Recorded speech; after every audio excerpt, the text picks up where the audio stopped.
Welcome to the Trend Riders. यहाँ हर analysis सिर्फ एजुकेशनल पर्पस के लिए है। ट्रेडिंग में फाइनेंशियल रिस्क होता है, इसलिए कोई भी इन्वेस्टमेंट डिसीजन लेने से पहले अपनी खुद की रिसर्च जरूर करें।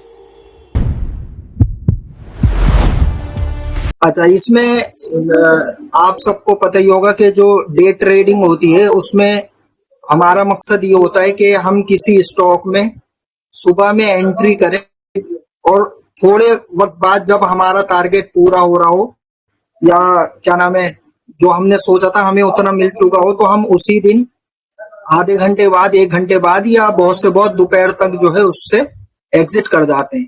तो अब ये जो हमारी वाली स्ट्रेटेजी है ये थोड़ी सी डे ट्रेडिंग वाली, जिसे आमतौर पे लोग इंट्राडे कहते हैं, तो उससे थोड़ी सी नेक्स्ट लेवल की है। इसमें ये है कि डे ट्रेडिंग में नॉर्मली लोग जो है 1-2% का या 3% का टारगेट रखते हैं।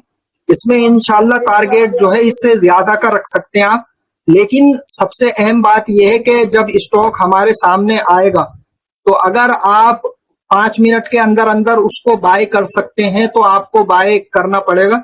नहीं तो उसके बाद अगर आप 10 मिनट बाद देख रहे हैं या जो टारगेट आपको दिया, जो टारगेट जो सेट हुआ था, अगर उसके करीब आप देखते हैं कि प्राइस पहुंच गई है, तो अब उसमें जो है एंट्री नहीं लेनी। इस स्ट्रेटेजी में जो है वही लोग काम कर सकते हैं जो या तो बिल्कुल एन वक्त पे 9:30, 10:30, जरूरी नहीं है 9:30, 10:30 पे ही स्टॉक हमारे सामने आएगा। हो सकता है 11 बजे या दिन में जो है 12 बजे के करीब भी आ जाए, लेकिन मोस्टली जो है वो ज्यादातर 9:30 और 9:45 के लगभग जो है स्टॉक हमारे सामने आ जाता है। मार्केट अगर अच्छी होती है तो हफ्ते में 3 से 4 ऐसे स्टॉक आ जाते हैं। अब इसमें जो है रोजाना स्टॉक नहीं आएंगे, हफ्ते में 3 से 4 स्टॉक इंशाल्लाह आ जाएंगे। और ये भी हो सकता है कि एक दिन में 2 स्टॉक हमारे सामने आ जाए। और अगर मार्केट की हालत जरा खराब हुई तो हो सकता है कि हफ्ते में सिर्फ 2 या 3 स्टॉक हो, लेकिन टारगेट जो है वो अच्छे होंगे, 5 से 7% के करीब का। इसको आप ट्रेल भी कर सकते हैं, लेकिन सबसे अहम बात यह है कि जो टारगेट आपको दिया गया है, बेहतर यह है कि आप उसी वक्त जो है उसमें से एग्जिट कर दें। तो डे ट्रेडिंग यानी वो लोग के लिए, उन लोगों के लिए सबसे सूटेबल या बेहतर है जो 9:30 बजे जो है अवेलेबल रह सकते हैं, उस वक्त पे मौजूद रह सकते हैं। 5 मिनट के अंदर अंदर अगर उस स्टॉक को बाय कर लिया तो ठीक है।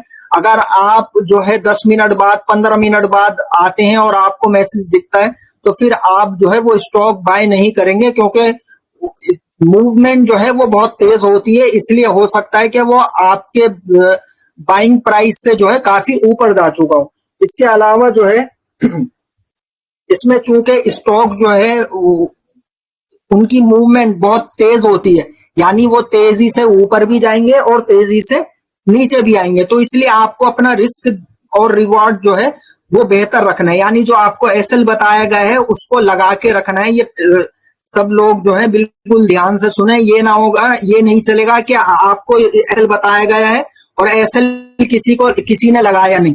तो जो एसएल बताया गया है या जो एसएल है उसको आपको मेंटेन करके रखना होगा। जब टारगेट के पास, अगर मिसाल के तौर पे प्राइस जो है वो टारगेट पे पहुंच गया है, तो आपको अपना एसएल जो है वो या तो टारगेट प्राइस पे रखना है या उसी वक्त सेल कर देना है। अगर आप ज्यादा होल्ड नहीं कर सकते या आपको लगता है कि जी जितनी जरूरत थी मेरी जरूरत पूरी हो गई, तो आप पहले ही टारगेट पे उसको जो है सेल कर सकते हैं। लेकिन अगर बिलफर्ज आपको उसको आगे के लिए होल्ड करना है, तो जो टारगेट दिया गया था उस टारगेट पे आप अपना एसएल रखेंगे और नेक्स्ट टारगेट के लिए जो है आपको वेट करना है। और अगर नेक्स्ट टारगेट इसमें अचीव हो जाता है तो उस पे तो 100% बेचना है, इसमें कोई थर्ड टारगेट नहीं होगा।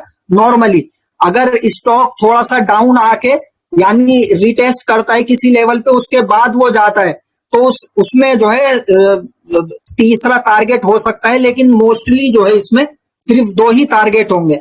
और तीसरे टारगेट के अगर आपको वेट करना भी है तो वो उस सूरत में जब स्टॉक जो है किसी जगह रिटेस्ट करके वहां से बाउंस ले रहा होगा। अच्छा, टारगेट अगर अचीव होने के बाद कोई उसमें से एग्जिट नहीं करता तो ये उसकी जिम्मेदारी है। बाद में ये ना कहें कि जी हमें ये लिया था, हमें तो इसमें इतना % लॉस हो गया या आपने इतना बताया था, अब इसका एसएल क्या है।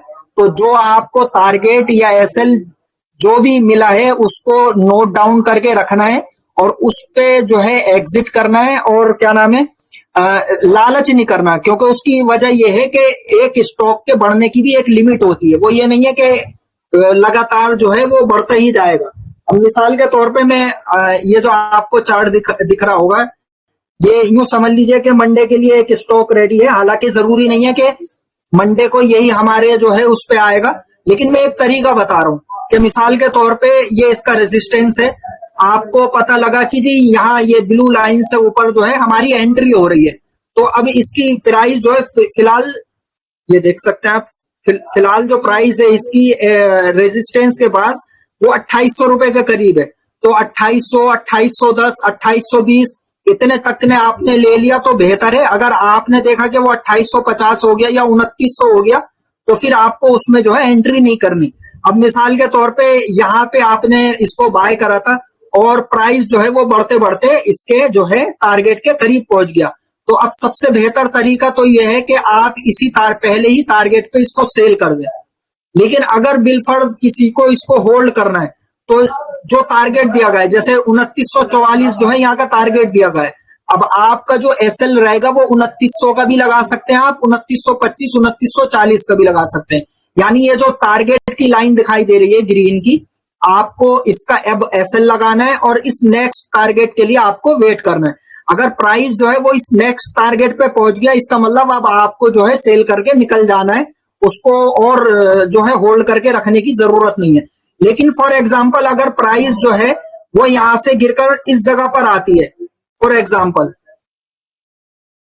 मिसाल के तौर पे प्राइस गिर के यहां पर आती है और यहां से आपने जो है एंट्री ली है, तो अब पहला टारगेट जो है वो ये ब्लू लाइन हो जाएगी और नेक्स्ट टारगेट जो है इसका वो ये वाली लाइन रहेगी। तो जब ये पहला वाला टारगेट अचीव होगा और प्राइस इससे ऊपर जाएगी, तो अब आपका एसएल जो है वो इस वाली लाइन के नीचे आ जाएगा।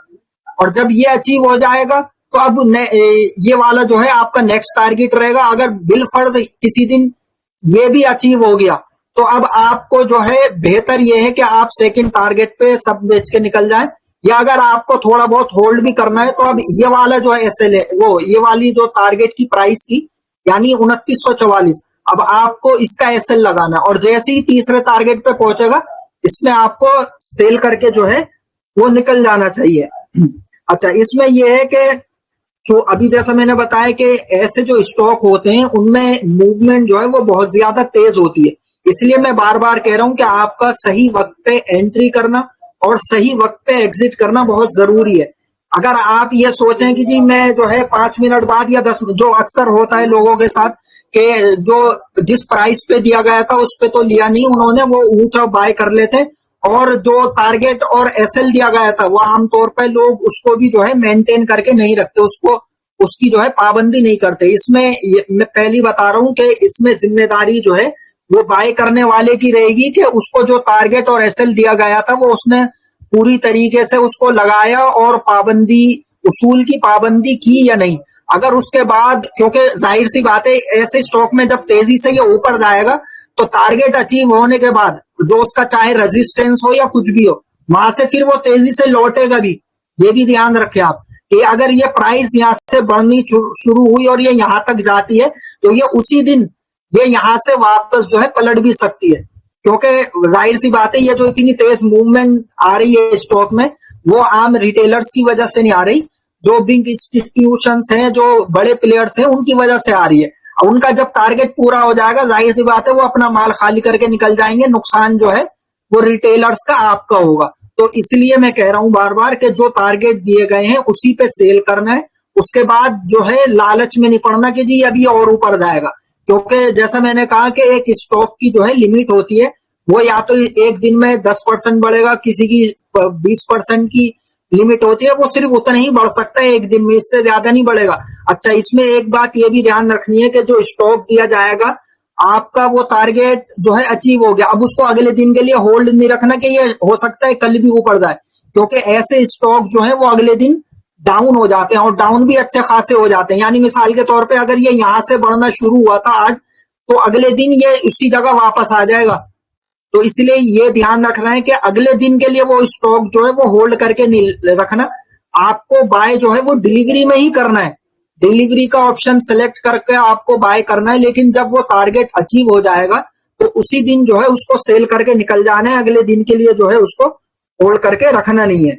और अगर फॉर एग्जांपल आपको इसमें एसएल जो है वो ट्रेल करना है, तो उसका सबसे बढ़िया तरीका है कि आप चाहे अपनी ब्रोकर की ऐप इस्तेमाल कर रहे हो या ट्रेडिंग व्यू इस्तेमाल कर रहे हो, आपको चार्ट को जो है वो 5 मिनट पे शिफ्ट करना है। 5 मिनट पे शिफ्ट करने के बाद जो 5 मिनट की कैंडल होगी उसके नीचे जो है अपना एसएल लगाना है। मिसाल के तौर पे आपने स्टॉक जो है वो इस जगह बाय करा था, अब ये प्राइस यहाँ पर आ गई, अब आपका स्टॉप लॉस जो है वो इसके नीचे होगा। अब प्राइस इससे ऊपर चली गई, अब आपका स्टॉप लॉस जो है वो इस कैंडल के नीचे होगा। और ये जैसे मिसाल के तौर पे अगर यहाँ टारगेट है तो अब या तो टारगेट पे आप उसको सेल कर देंगे, या टारगेट अगर सेल नहीं भी करना तो स्टॉप लॉस जो है वो इस लाइन से थोड़ा सा ही नीचे होगा, बहुत ज्यादा नीचे नहीं होगा, क्योंकि यहाँ पे 2-3% का फर्क बैठेगा अगर आप ज्यादा नीचे कर देंगे।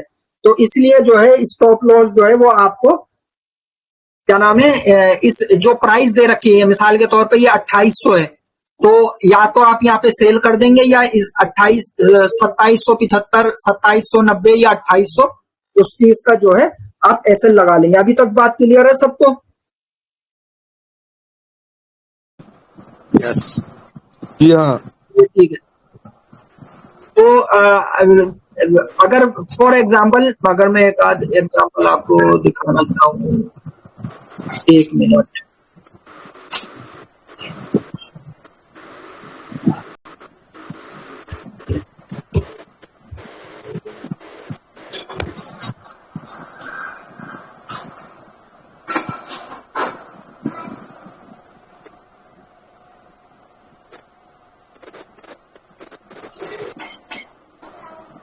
देखिए मैंने जैसा भी बताया ना कि ये स्टॉक तेजी से ऊपर जाते हैं ना तो तेजी से नीचे भी आते हैं। देखिए एक ही दिन में जो है ये स्टॉक 10% नीचे आ चुका है। तो अगर आप ये सोचें कि जी अब ये ऊपर गया है तो ये ऊपर ही जाता रहेगा, ऐसा नहीं है। जिन्होंने यहाँ पे बाय करा होगा वो यहाँ पे अपना जो है बेचकर माल को जो है निकल चुके हैं, इसलिए आपको जो है ज्यादा वेट नहीं करना और सही वक्त पे जो है उसको सेल करके निकल जाना है।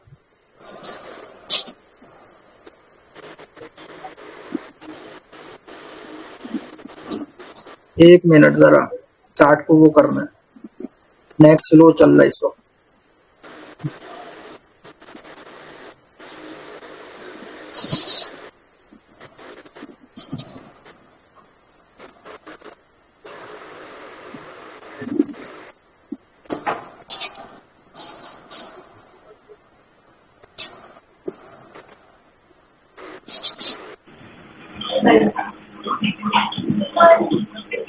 अब इसमें जो है ना जैसा मैंने बताया कि 5 मिनट की कैंडल के आपको जो है स्टॉप लॉस ट्रेल करना है, लेकिन अगर बीच में कैंडल बड़ी बनती है, जैसा अब ये पहली कैंडल देख रहे हैं, ये मैं एग्जांपल के लिए बता रहा हूँ सिर्फ। अब जैसे ये पहली कैंडल जो है 6% की बन रही है, अगर आपने इससे नीचे बाय करा था और पहली ही कैंडल आपकी 6%, 4%, 5% की बन गई है, तो अब आप जो है एसएल उस कैंडल के नीचे नहीं रखेंगे, क्योंकि हो सकता है यहाँ से वापस पलट जाए। ये तो अगर से ऊपर गया है, मैं लेकिन मिसाल के लिए बता रहा हूँ, क्योंकि लाइव मार्केट में सिचुएशन कैसी होगी वो उसी वक्त पता लगेगी। तो अब जैसे मिसाल के तौर पे ये 6% का जो है इसका कैंडल बनी है, तो अब आप अगर 5 मिनट पे जो है ट्रेल कर रहे हैं अपना स्टॉप लॉस, तो बेहतर ये है कि अगर ये टारगेट के पास था तो आप इसी कैंडल पे जो है बेच के निकल जाएंगे। लेकिन अगर फॉर एग्जांपल आपको आगे के लिए नेक्स्ट टारगेट आपके जहन में है और वो अभी अचीव नहीं हुआ, तो आप जो है इस कैंडल के नीचे नहीं रखेंगे, बल्कि आधी कैंडल के पास तकरीबन इस जगह पे ये जो 6% की कैंडल है ना, तो आधी कैंडल के पास जो है इसका एसएल रखेंगे। ये ऊपर जाता जाता है तो आप जो है इसको होल्ड करते रहेंगे। अब जैसे ये वाली कैंडल देख सकते हैं, ये तकरीबन ये एक 5 मिनट की कैंडल ही जो है वो 3% की बन रही है। अब अगर इसको 15 मिनट में हम कन्वर्ट करेंगे, मैं 5 मिनट की इसलिए कह रहा हूं क्योंकि मूवमेंट जो है इसमें तेजी से आती है। अगर आप 15 मिनट की कैंडल पे करेंगे तो वो जो है दुरुस्त नहीं रहेगा। जैसे मिसाल के तौर पे यहाँ वाली देखें, ये 15 मिनट की कैंडल 6% की बन गई है, ये 3% की बन रही है, तो कैंडल जो है वो तेजी से प्राइस जो है वो तेजी से ऊपर भी जाएगी और तेजी से नीचे भी आएगी। या तो ये है कि आप ट्रेल करने वाला मामला ही ना रखें। पहला टारगेट जो हमारे पास मौजूद था, आप पहले ही टारगेट पे उसको जो है सेल करके निकल जाए, या आपको दूसरा टारगेट भी दिया गया है तो अब आप जो है एसएल वो पहले टारगेट के नीचे रखेंगे और सेकंड टारगेट का वेट करेंगे। जैसे ही सेकंड टारगेट होगा उसको उसमें जो है सब कुछ बेच के निकल जाएंगे। अच्छा, इसमें जैसा मैंने कहा कि मुश्किल से नॉर्मली जो है आधे घंटे से लेके 1 घंटा लगेगा। पूरा दिन जो है वो चांसेस कम है कि पूरे दिन आपको उस स्टॉक में बैठना पड़े। अगर मार्केट की सिचुएशन पतली है और स्टॉक जो है वो बहुत तेजी से, या मार्केट यानी ऊपर नीचे नहीं हो रही, तो उसी सूरत में जो है आपको दोपहर तक बैठना पड़ेगा। लेकिन नॉर्मली जो है 9:30 बजे अगर आपके पास स्टॉक आ रहा है तो 9:35 9:40 तक जो है आपको वो स्टॉक बाय कर लेना है। यानी जिस वक्त आपके पास स्टॉक आया है 5 मिनट के अंदर आपको वो स्टॉक बाय करना है। नहीं तो मैंने आपको बताया कि 5 मिनट में जो है 5-6% की कैंडल बन रही है। यानी अगर आप 5 मिनट बाद भी आ रहे हैं, 10 मिनट बाद भी आ रहे हैं, तो 5-6% का मूव जो है वो आपके हाथ से निकल चुका है।